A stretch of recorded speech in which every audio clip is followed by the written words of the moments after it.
Alright everyone, I'm sorry this is a week late from when the actual update happened on the 9th, but I figured I'd come out with a video explaining some of the main changes that you guys are going to need to know about if you're getting back into the game or want to start getting into it now. Now I'm going to make this video a little bit different than my previous ones. It's just going to be very quick to the point. I'm going to skip over a lot of the pictures and details for a lot of the things and just tell you basically the stuff that you should care about. If you guys like the way this video is laid out as opposed to the other ones that I do where I kind of lay out every single change and try to have pictures and video, let me know down in the comments. If you like the other ones more, let me know as well, but let's get right into this one. So Population 1 is now free to play. Now this is for Oculus Quest only, or Meta Quest only, so the Meta Quest 2 and the Pro only will get the game for free. Oculus Rift and Steam will be priced at $20. There is a couple of different reasons that this could be. It could be to try to prevent cheaters, so you can't just create multiple accounts on a new Steam account to keep playing the game.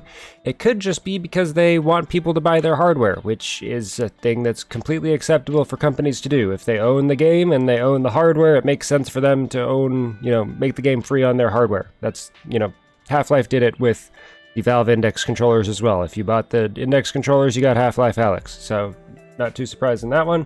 But free to play if you own a Quest. Now, if you do own the Oculus Rift or the Steam version of the game, they gave you $20 worth of Bureau Gold to offset this, so that is pretty cool.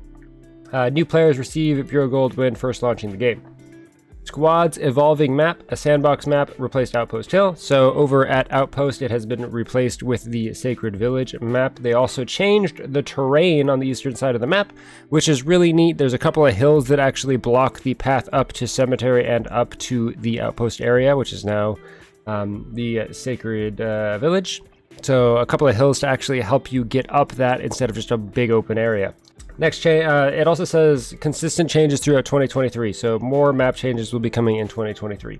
Classic Squad's original map, so you can play on the Season 1 map with the summit and with the tower being open. Those are the only two changes. No Kingdom, no Frontier, no Sacred Village, none of that.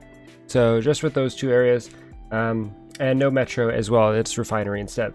Bots will be added to the Classic Squad. Bots will be added to Classic Squads in matches with lower skilled players, and that will be rolling out over time, not available to everybody right away. Banana Bundle. We covered this in the other video. If you want to know what you get, you can look up the picture, or you can just log in if you own the game beforehand. You get a bunch of character skins. You get 1,000 Bureau Gold and access to the level progression track, which we'll get into a little bit later. Graphics update, they made everything look prettier, doubled the texture resolution of all the characters' guns. Shadows, there are shadows in game now. That's probably something that you've noticed if you played recently. You'll see your character shadow. The skin, whatever your skin you're wearing, you'll see the shadow on the ground. Higher resolution for shadows as well. The shadows look nicer. Store update, huge catalog of stuff in the store. Go check out the store page if you want to know what's in there. Single player, so there's a new single player mode that has bots that will change their difficulty depending on your skill and how you're playing. And then you get single player rewards for completing a certain number of the single player games as well. Game balance changes. So this is a huge one, and I'm going to cover this in just a general statement, which is every gun is very deadly at close range now. The range, take the range of what you knew with your gun was. Everything does a lot of damage close up, and they do less damage far away. That's the main change. Sniper, op wasn't really changed, but other than that, the closer you are, the more damage you're going to do. It's pretty ridiculous. Might make a tier list coming up in the near future for this, so, subscribe to the video if you want to maybe see that tier list. Bananas removed, bananas removed. Bananas reduced from 2 to 1, but now heal 100 health. So you can't store 2 bananas that heal 50, you just have 1 banana that heals 100. Changes the game a little bit, I think it's good. Items that heal over time. If you take damage while you are healing over time, like after you drink 5 sodas, if you take a bullet, one single bullet, it will cancel all 5 sodas. So if you do end up using the heal over time, make sure you actually hide to get some of that heal. Ghost movement speed increased, this is awesome. Sandbox, you can now put the rocket in sandbox. Rocket rarity can change the damage. You can have a 12-player, 24-player room, and you also have a loot cluster to drop a bunch of items at once. Awesome. Monthly match rewards. Play the monthly matches and you get the stuff. The most important thing here is obviously the sweats everywhere spray, which you can put on the ground. So very, very important. Good for all of you new users or all of you veteran users that complain about sweats all the time. Moderation tools. You can report offending players easy, and you get a little box where you can actually type what they did wrong. General. So with the free-to-play users, this is what we were talking about with the level progression track earlier. Free players will unlock rewards up till level 10, and then they will not unlock any rewards unless they pay for the game. Now they'll still be able to play the game, they just don't get any of the other rewards for leveling up. You know how you get the Sultan UMP at level 59, all that stuff. They won't be able to do those unlocks or get the gold PJ or anything unless they get the permanent progression track.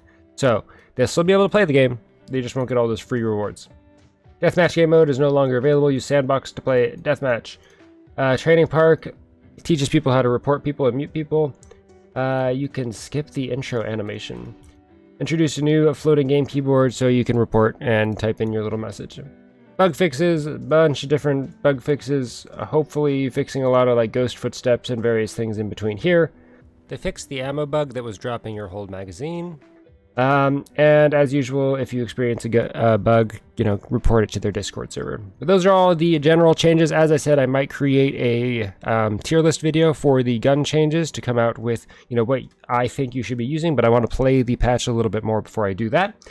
Let me know if you guys liked this video format as compared to the other one, if you like things that are more to the point, or if you wanted me to be a little bit more detailed, let me know in the comments down below. And other than that, I will see everybody out there in the old map. For anyone still watching the video, I did a face reveal on my Twitter and on my Instagram, so if you go to those channels, you will see what I look like. Happy birthday. To me, obviously.